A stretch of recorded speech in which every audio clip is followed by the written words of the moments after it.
Good morning साथीहरू। आज चाहिँ हामी वैशाख सिजनको अन्तिम दिन जनम डाटे साहबको घर हेर्दै हामी शान्ति डाँडातिर विवाह खिच्नको लागि गइरहेको छौँ र देशबन्धु होटलमा हामीले सचिनलाई हाई हेलो गुड मर्निङ भनेर हामी आफ्नो गन्तव्यतिर लाग्यौँ। बुनेहरूलाई चाहिँ बाटोमा हामीले हेलो भनेर चाहिँ हामी हिलाम्बे बाटो हुँदै हामी गन्तव्यतिर लाग्यौँ। बाटो अत्यन्तै हिलो थियो र बाटोमा हामीले टिकटक स्टार देशमान राईको अट्टोलाई भेट्यौँ। त्यसपछि हामी चाहिँ देशमानको जुङ्गाको तारिफ गर्दै हामी कति छिटो शान्ति डाँडा पुग्यौँ थाहा नै भएन। त्यसपछि शान्ति डाँडाबाट हामी मङ्गलबारे रोड छोडेर हामी दक्षिणतर्फ लाग्यौँ र बाटोमा हामीलाई वेलकम लेखेको थियो। त्यसपछि हामी एकैछिनमा विवाह बेगर आइपुग्यो। पदम स्वस्तिका हिजो त खतरा छ केटा। ठिक छ नि हेर्नु कुरो मामा नमस्कार। आराम हुनुहुन्छ नि हजुर? ल हामी पुग्ने बित्तिकै खाजा खाने बेला भएको रहेछ। हामीले चाहिँ चिउरा र भुटनलाई चाहिँ एकदम मजाले चाहिँ खाली पेटमा मजाले अगाइन्जेल खायौँ। एकदमै मिठो थियो। अनि त्यसपछि बेहुलीले मलाई गुनासो गर्नुहुँदै थियो अस्ति बेमा गइन भनेर।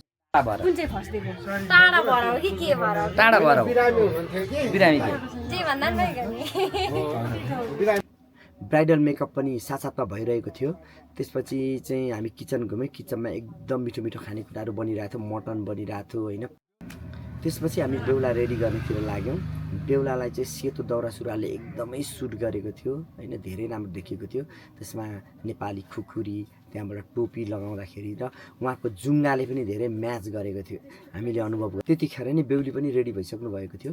मेकअप आर्टिस्ट रिता बहिनीले चाहिँ बेहुलीलाई पनि रेडी गरिसक्नु भएको थियो। फुलहरू लगाइरहनु भएको थियो सुटको लागि भनेर। हामी त्यसपछि घरभन्दा माथि निस्क्यौँ। अनि त्यहाँबाट चाहिँ एउटा टिकटक बनिरहेको थियो त्यहाँनिर। अनि जाने बित्तिकै ठ्याक्कै बेहुला बेहुलीको टिकटक सुरु भयो। पल पल घडी घडी तिम्रै बाटो हेरी सजेको छु तिम्रै निम्ति सोह्र सिङ्गार गरी मुटुको त्यो ढुकढुकी थामेर बसेकी बेहुली भन्दै टिकटक सुरु भयो। त्यसपछि कडा फोटोसुट सुरु भयो।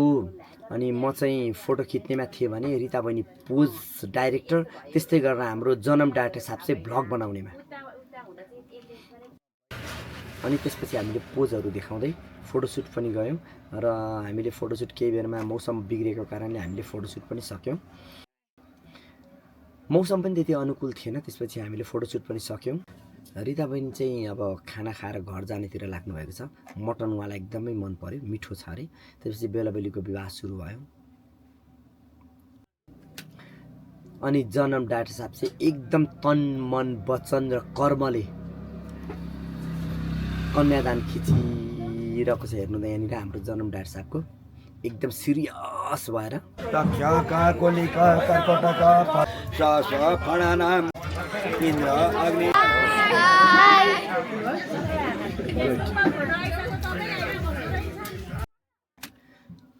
समीक्षा बहिनी चाहिँ अस्ति म उहाँको विवाहमा चाहिँ फोटो भिडियो गर्न गइन किन भनेर चाहिँ रिसाइरहनु भएको थियो।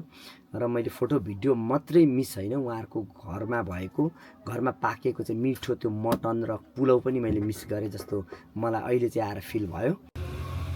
यता अङ्कलहरूको चाहिँ बडो रमाइलो फेरि बेग्लै संसार छ। उहाँहरूको चाहिँ राजनीतिक कुराहरू भयो, अन्य कुराहरू होइन, पारिवारिक सामाजिक कुराहरू गर्नमै व्यस्त हुनुहुन्छ। सुन्नु न, मलाई छोराले पाल्नु नि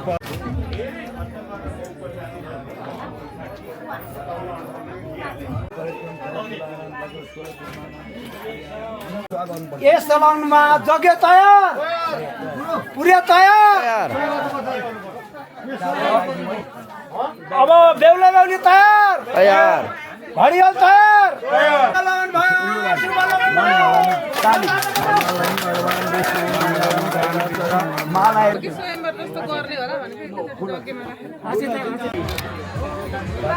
छोडिदिनु न पछाडि।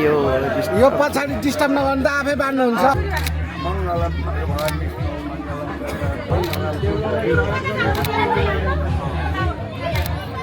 लगाइदिनु ल।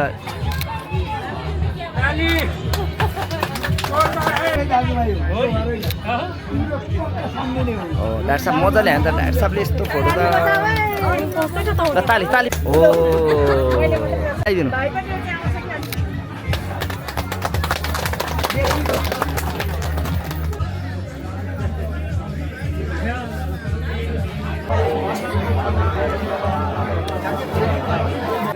अरे केही होला होइन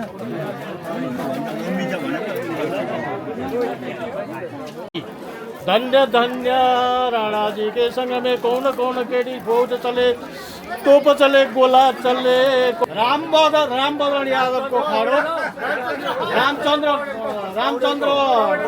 पौडेल को खाड़ो बैरी का घोड़ाले ठ्याक ठ्याक ठ्याक ठ्याक ठ्याक ठ्याक ठ्याक ठ्याक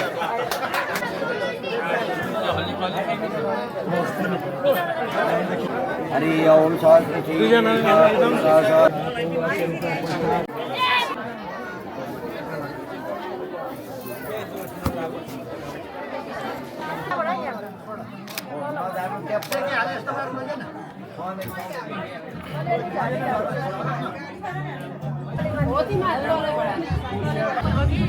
अघि ढोकेको बेल ढोक्छ चुटा खुवाइदिउँ हाटमा त बेहुलीको चिज हुन्छ जस्तो लाग्यो हो नि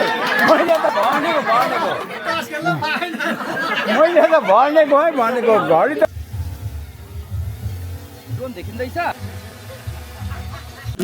I don't think so. No, no, no, no. I don't think so. No, no, no, no. It's never, ever, ever, ever, ever, ever gonna happen. I don't think so. No, no, no, no. I don't think so. No, no, no, no. It's never. त्यसपछि भित्राउने बेला पनि भयो र हाम्रो आफ्नो धर्मअनुसार हिन्दू धर्मअनुसार आफ्नो संस्कार अनुसार चाहिँ बेहुलीलाई घरभित्र भित्राइयो छुदा हुन्छ